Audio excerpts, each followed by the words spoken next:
अस्सलाम वालेकुम, मैं हूं इमरान वसीम।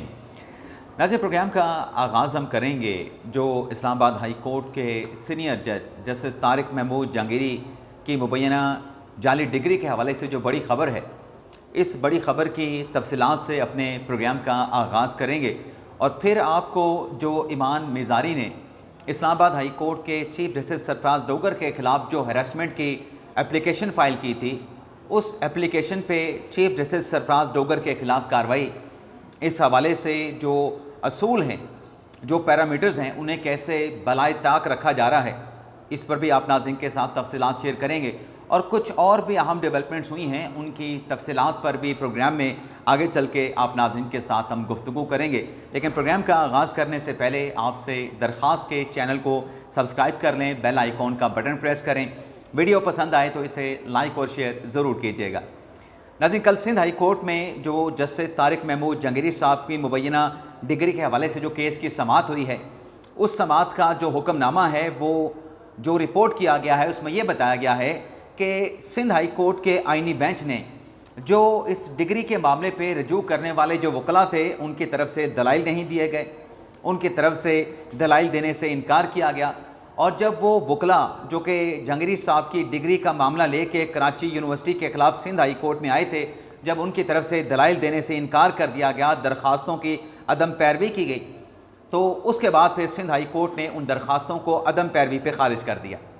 और इस हुक्मनामे में ये भी कहा गया कि जस्टिस तारिक महमूद जहांगीरी साहब जो हैं, उन्होंने कमरे अदालत में बात की और बड़े अच्छे तरीके से बात की, लेकिन वो अदालत में बात करने के बाद वो भी कोर्ट रूम में मौजूद नहीं रहे और वो भी जो कोर्ट रूम था उसको छोड़ के जो है वहाँ से चले गए। एक तो नाज़रीन ये ऑर्डर सामने आया है, और कल मैं देख के हैरान था कि बहुत सारे हमारे साथी सहाफ़ी ये कह रहे थे कि जज कटहरे में खड़ा था, जज को इंसाफ नहीं मिला।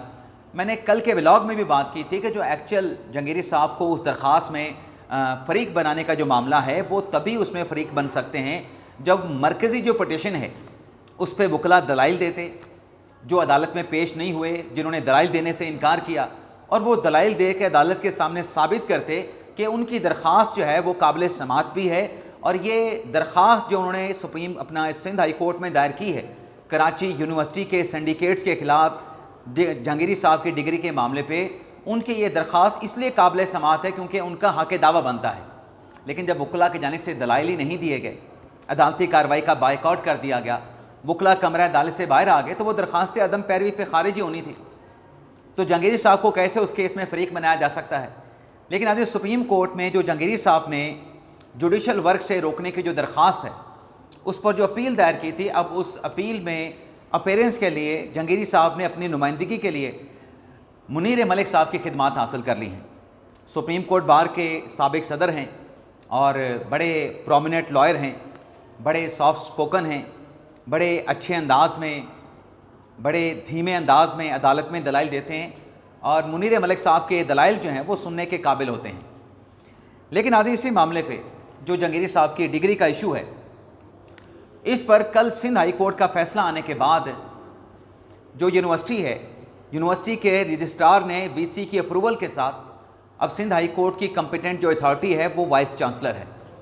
वाइस चांसलर ने जो अनफेयर मीन्स की जो कमेटी है और उस पर जो यूनिवर्सिटी के सिंडिकेट का जो डिसीजन है, उसके मुताबिक जो जज साहब हैं तारिक महमूद जहांगीरी साहब, उनका रिज़ल्ट डिग्री का और उनकी जो डिग्री है वो उनकी जो है वो मनसूख कर दी गई है, उसका जो रिज़ल्ट है वो ख़त्म कर दिया गया है।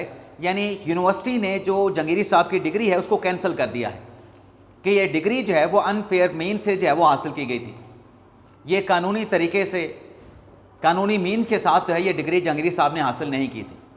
अब जहांगीरी साहब जो हैं, ये जो कराची यूनिवर्सिटी का फ़ैसला है, इसे वो सिंध हाई कोर्ट में या किसी और मुतलका फोरम पे जो है वो चैलेंज कर सकते हैं, उनके पास ये लीगल रेमेडी मौजूद है। लेकिन आज सुप्रीम कोर्ट में जहांगीरी साहब का मुकदमा समाअत के लिए फ़िक्स हुआ है। 29 सितंबर को आइनी बेंच के सामने, जो कि 5 रुकनी है, जिसकी सरबराही जस्टिस अमीनुद्दीन खान साहब करेंगे।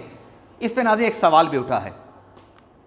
कोहाट के एक शहरी हैं, फ़याज़ अफरीदी उनका नाम है, और फ़याज़ अफरीदी का यह दावा है कि जो जहांगीरी साहब की CPLA का नंबर है, यानी अपील का नंबर है, वो 4247 है।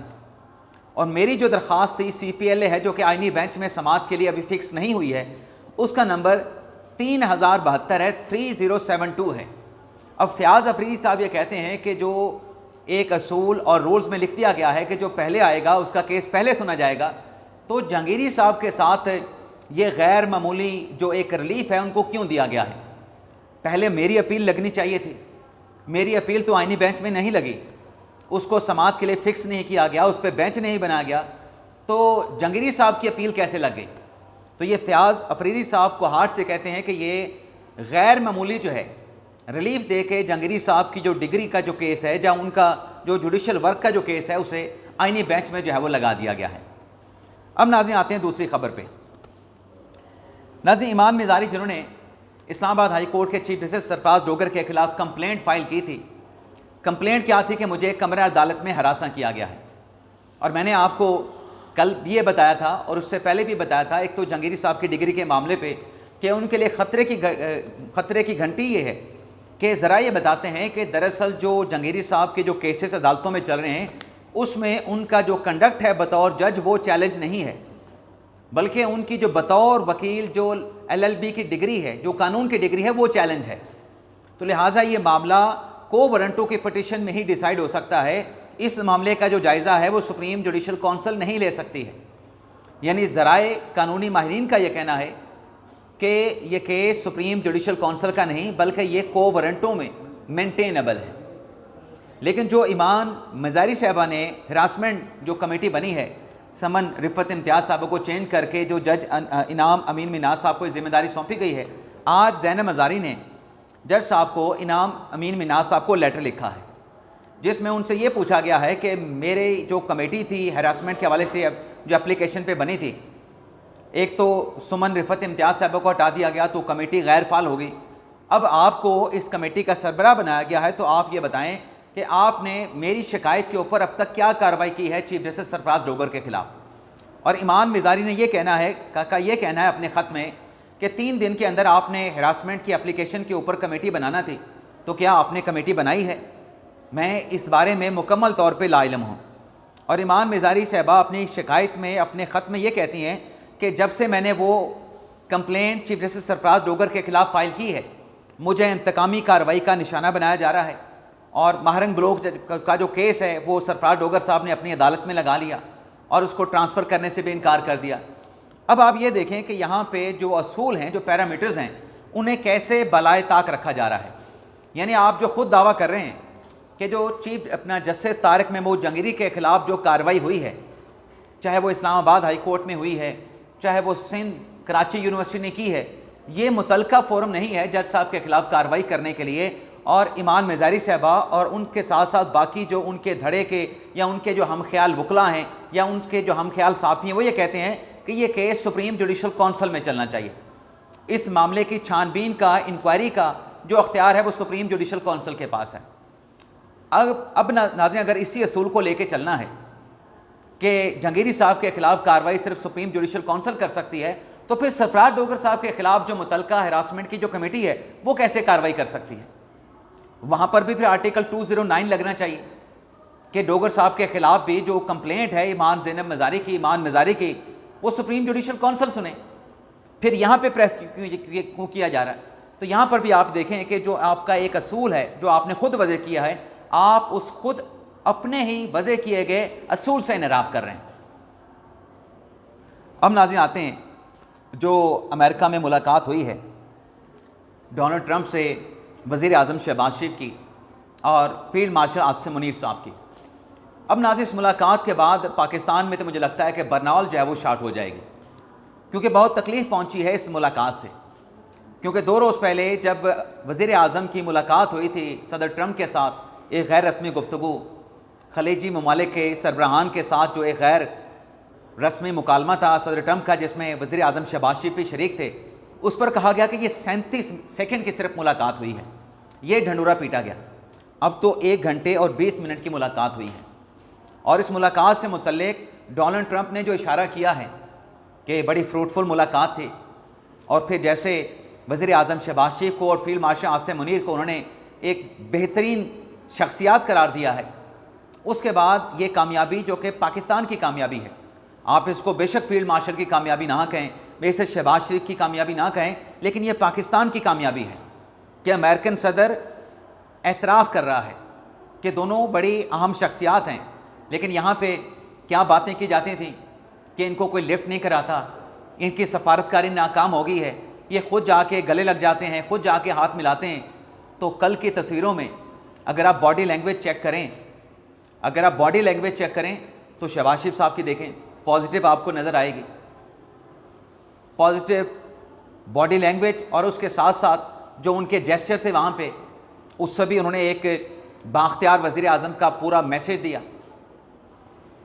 तो इसके बाद नाज़रीन चीखें तो निकलना बनती थी। अब अगर कोई ये कहे कि वज़ीर आज़म वहाँ पे बात नहीं कर पा रहे थे, तो बात भी उन्होंने की, डट के धड़ल्ले से बात की। और यहाँ पे लोग क्या कहते हैं कि गज़ा के ऊपर बात नहीं कर सकते। भाई गज़ा के ऊपर तो पाकिस्तान का एक प्रिंसिपल स्टांस मौजूद है कि इस मसले का जो हल है वो 2 रियासती हल है, जिसमें फ़लस्तीन की रियासत तस्लीम की जाए, जिसका जो दारुल हुकूमत है वो अल कुद्स शरीफ होना चाहिए। तो ये पाकिस्तान का आज का मौक़िफ़ नहीं, ये पाकिस्तान का सालों का मौक़िफ़ है, और पाकिस्तान कभी इस मौक़िफ़ से पीछे नहीं हटा कि इसराइल को हम तस्लीम नहीं करेंगे। अब जब इमरान खान साहब डोनाल्ड ट्रंप से मिले थे, गज़ा और फ़लस्तीन को भूल जाएं, खान साहब आफिया सदीकी के मामले पे बात नहीं कर सके थे। और आज अगर जो ये कहता है कि ये डोनाल्ड ट्रंप से जाके मुलाकातें करते हैं, ये तो सहूलतकार हैं, ये तो ऐसे हैं, वो ये तो वैसे हैं, जो ये इल्ज़ामात लगा रहे हैं वो माजी में डोनाल्ड ट्रंप को अब्बू समझा करते थे कि डोनाल्ड ट्रंप आएंगे और बस इमरान खान को रिहा कर दिया जाएगा। तब डोनाल्ड ट्रंप जो है उनके लिए बड़ी पावरफुल पर्सनैलिटी थी, लेकिन डोनाल्ड ट्रंप ने आके इमरान खान के हवाले से कोई बात ही नहीं की, इमरान खान साहब का कोई जिक्र भी नहीं किया। और फिर अब अगर आप जो तस्वीरें सामने आई हैं उसको जूम करके देखें, डोनाल्ड ट्रंप के कोर्ट पे फाइटर जेट की तस्वीर है। अब उस फाइटर जेट की तस्वीर को देख के भारत में भी आग लगी है, वहाँ पर भी बर्नआउट शॉट हो गई है, यानी उसकी किल्लत पैदा हो गई है। और यहाँ पे इस मुलाकात के ऊपर जो है वो चीखना चिल्लाना शोर शराबा जो है वो करना शुरू कर दिया गया है। हालांकि ये पाकिस्तान की कामयाबी है, इस पर खुश होना चाहिए। इसके अलावा नाजरीन जो अगली ख़बर आपके साथ हम शेयर करने जा रहे हैं वो नाजरीन ख़बर है कि जजेस की सिक्योरिटी वापस ले ली गई है। और ये जजेस की सिक्योरिटी जो इस्लामाबाद के जो मातहत अदलिया के जजेस हैं उनकी सिक्योरिटी वापस ली गई है, जिस पर जो इस्लामाबाद की अदालत के जो जज हैं नासिर जवेद राना साहब, उन्होंने जजेस से सिक्योरिटी वापस लेने के मामले का नोटिस लिया है। और जो मुतलका DIG हैं सिक्योरिटी के, अदलिया को सिक्योरिटी की मतलब वो तमाम इंतज़ामात मुकम्मल कर रहे हैं कि उनको नोटिस जारी करके उनसे जवाब जो है वो मांग लिया गया है। तो एक ये डेवलपमेंट भी हुई है। अब इमरान खान को कौन जानता है, इमरान खान को कौन नहीं जानता। पिछले दिनों में पाकिस्तान तहरीक इंसाफ ने यह फैसला किया था कि उनके अरकान कायमा कमेटियों से रिज़ाइन करेंगे। तो रिज़ाइन तो उन्होंने किया स्टैंडिंग कमेटी की रुकनियत से, लेकिन खान साहब के हुक्म को रद्दी की टोकरी में ऐसे फेंक दिया गया क्योंकि इमरान खान ने कहा था कि आप मरात भी वापस करें, आप गाड़ियाँ भी वापस करें, आप ड्राइवर भी वापस करें। लेकिन अब तक की रिपोर्ट्स के मुताबिक, अब तक की तफसीलात के मुताबिक पाकिस्तान तहरीक इंसाफ के जो 8 रहनुमा थे जो कि मुख्तलिफ स्टैंडिंग कमेटी के चेयरमैन थे, उसमें से सिर्फ 3 लोगों ने गाड़ियाँ वापस की हैं, मरात लेना बंद कर दिया है। बाकी 8 पाकिस्तान तहरीक इंसाफ के अभी भी ऐसे अरकान मौजूद हैं जो उन मरात का, उन गाड़ियों का, सरकारी ड्राइवर्स का और बाकी जो सहूलतें मिल रही हैं उनका भरपूर फ़ायदा उठा रहे हैं। और जब उनसे क्वेश्चन किया जाता है कि आप ये मरात, जब खान साहब का हुक्म है कि आप ये सब कुछ वापस कर दें, आप वापस क्यों नहीं कर रहे, तो वो कहते हैं कि पहले हमारे इस्तीफ़े एक्सेप्ट करें, फिर हम ये सारी चीज़ें वापस करेंगे। तो इस्तीफ़े तो हुकूमत ने कह दिया है कि हम एक्सेप्ट नहीं करेंगे। तो इसका मतलब ये है कि ये खान साहब के हुक्म को इन्होंने रद्दे की टोकरी में फेंक दिया है। खान साहब को ये जानते नहीं कौन इमरान खान का कौन सा हुक्म है, भाड़ में जाए इमरान खान का हुक्म, लेकिन हम मरात और जो सहूलियात हैं, जो फ़ायदे हैं, जो सरकारी गाड़ियाँ हैं, जो सरकारी ड्राइवर हैं, उनका फ़ायदा उठाते रहेंगे। इसके अलावा नाज़रीन जो तोशाखाना 2 केस की कल अडयाला जेल में समाअत हुई है, उससे मुतल्लिक़ आपको बता दें कि कल जो 2 तफ्तीशी अफसरान थे जिन पर जिरा मुकम्मल होनी थी, इमरान खान साहब के जो वकील हैं कौसैन फैसल मुफ्ती, वो तो नैब और जो FIA के गवाह हैं जो 2 तफ्तीशी हैं, उन पे पीर के रोज़ अपनी जिरा के प्रोसेस को मुकम्मल करेंगे। लेकिन जो बुशरा बीबी साहबा के वकील थे अरशद तबरेज़ साहब, उनकी तरफ से नैब के तफ्तीशी और जो FIA के तफ्तीशी थे उन पे जिरा को जो है वो मुकम्मल कर लिया गया है। अब पीर के दिन जो है इस केस की दोबारा समाअत होनी है और इमरान खान के वकील नैब और FIA के तफ्तीशी अफसरान पे अपनी जिरा का जो प्रोसेस है उस जिरा को मुकम्मल करेंगे। इसके अलावा नाज़रीन, जुल्फ़ी बुखारी साहब जिनकी 800 कनाल जो अराज़ी है उसे नीलाम करने के लिए नैब ने इश्तिहार जारी कर दिया है और ये नीलामी 1 अक्टूबर को 11 बजे होगी और 190 मिलियन पाउंड केस में इश्तिहारी होने पे ये जुल्फ़ी बुखारी के ख़िलाफ़ उनकी प्रॉपर्टी नीलाम करने की कार्रवाई का आगाज़ किया गया है। तो ये था नाज़रीन हमारा वीडियो लॉग। आपसे इजाज़त चाहते हैं। अल्लाह ताला हम सब का हामी नासिर हो। अपनी दुआओं में याद रखिएगा। अल्लाह हाफ़िज़।